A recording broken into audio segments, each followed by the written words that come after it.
Bonjour, mon nom est Dominique Saint-Pierre de Focus Centric. On va continuer nos tutoriels sur AngularJS et maintenant on va voir les contrôleurs. Donc, dans ce tutoriel-ci, on va voir le UI Router, les contrôleurs et une façon de partager les données d'un contrôleur à l'autre. On va commencer par se donner un semblant de bonne architecture AngularJS.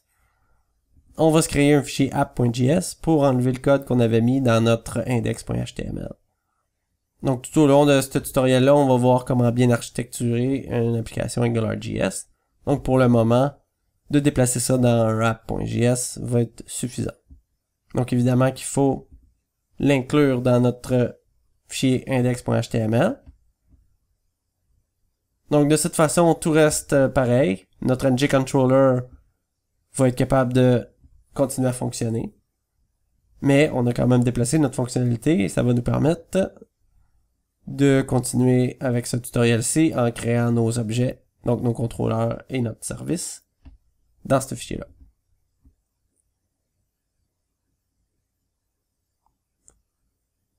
Donc maintenant, ce que j'aimerais qu'on discute, c'est la façon qu'on fait pour gérer les états dans notre application. Donc ici, je me suis installé le Angular UI Router, donc qui nous permet d'avoir plusieurs states pour notre application.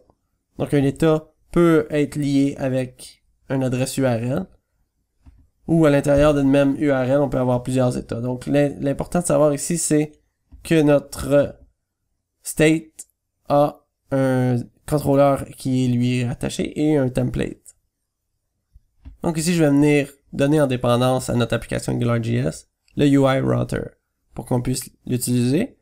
Et je vais aussi récupérer le app pour pouvoir configurer notre application plus facilement. Donc le config va venir s'exécuter avant que l'application AngularJS soit bootstrappée. Donc ça nous donne une façon de configurer notre application. Donc ici, je vais configurer le state provider et je vais lui ajouter un état par défaut, qui va être notre premier état, qui va être notre page d'accueil. Donc un état, ça a un nom et ça a aussi un objet JSON qui vient représenter des propriétés qui vont être utiles au state provider pour charger le contrôleur et charger la view selon ce qui a été demandé.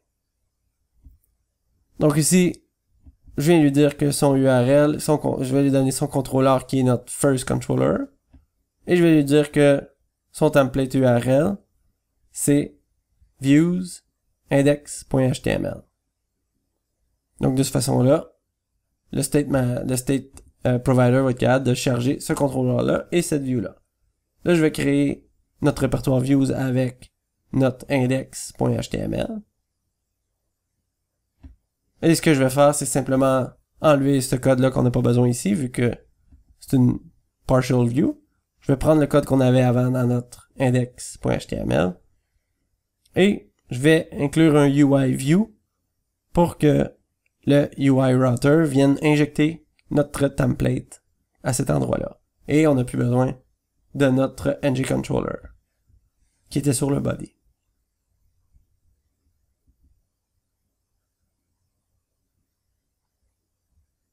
Donc de cette façon-là, le UI Router va venir récupérer notre route et va venir injecter le contrôleur. Donc tout fonctionne comme avant. Maintenant, ce qu'on va faire, c'est qu'on va transformer notre contrôleur first controller pour devenir une to-do list simple. Donc, oui, les applications de to-do list sont pas très originales encore une fois, mais ça va bien démontrer le point pour l'instant. On n'a pas besoin de s'embarquer dans grand chose. On va probablement développer quelque chose de plus complexe au fur et à mesure qu'on continue dans les tutoriels. Mais pour le moment, ce qu'on a besoin de démontrer, c'est comment avoir plusieurs états à notre application et comment on fait pour partager des données d'un contrôleur à l'autre. Donc c'est ce qu'on va faire avec notre to-do. Donc je me suis ajouté deux items dans notre to-do qui est une liste. On va pouvoir aller binder ça dans notre HTML. Donc comme on l'a ajouté à notre scope, on peut carrément dire pour toutes mes to-do. Donc je vais utiliser un UL avec un lit. Et on va avoir une directive AngularJS qui est le ngRepeat, qui va nous permettre de boucler à travers toutes nos to-do. Donc, pour chaque item to-do, pas de S, dans notre to-do avec un S, j'aimerais ça voir le task. Donc, si on voit qu'ici, l'autre côté, j'ai rafraîchi et on voit les items qui apparaissent. Donc, ce que c'est le ngRepeat, tout ce que c'est une directive qui est dans le AngularJS Core. On va voir ça dans les prochains modules. Mais pour l'instant, ce qui est important de comprendre, si on se réfère aux vidéos numéro 1 qu'on a fait, ici, je viens binder ma propriété done de mon objet to-do, et je viens l'afficher avec les deux brackets AngularJS. Donc, ce que ça va faire, c'est dès que je vais cocher un checkbox, le statut va venir se changer, évidemment. Donc, c'est le two-way data binding. Donc, on fait un petit retour sur la vidéo numéro 1. Mais par contre, ici, on va aller beaucoup plus loin dans cette vidéo-ci.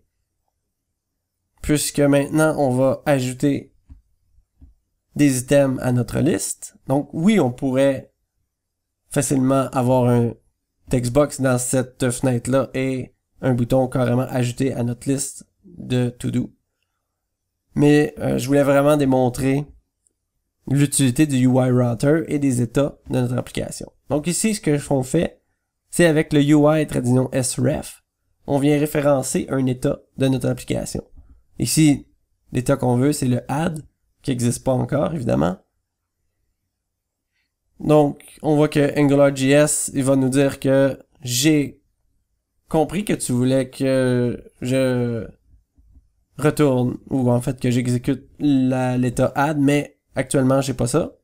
Donc, il va falloir aller la créer, évidemment. Où est-ce qu'on a configuré notre application? Donc, dans app.js. Donc, le UI tradition sref est vraiment la façon de charger un état à partir du HTML. On va voir dans le add comment retourner à notre état précédent par le code. Donc ici, je vais simplement copier notre état index. On va créer notre état add, donc son nom devient add. Évidemment que dans une grosse application, les nomenclatures seraient plus serrées que ça. Mais pour l'instant, ce qui est important, c'est de bien comprendre les concepts. Donc, on lui donne le contrôleur addController et la view add.html, qui n'existe pas encore. Donc, on va créer notre index, notre add.html. Et pour le moment, on va avoir juste un input box qui va nous permettre d'éditer la propriété task d'un objet to-do qui va être dans notre scope. Et on va avoir un bouton qui va nous permettre de sauvegarder cet item-là. Mais pour le moment, on ne sait pas trop où la sauvegarder et comment la sauvegarder. Donc, ce qui est important pour le moment, c'est de créer notre contrôleur addController pour que notre state provider puisse exécuter notre contrôleur et notre template. Donc, encore une fois, dans le scope, on utilise un objet to-do et non task.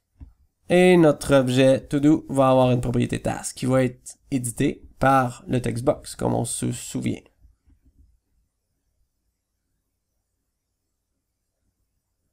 Donc, l'input box qui va se charger de remplir la propriété task et notre événement ngClick qui va s'appeler addItem est une fonction de notre scope. Donc, la façon que ça fonctionne,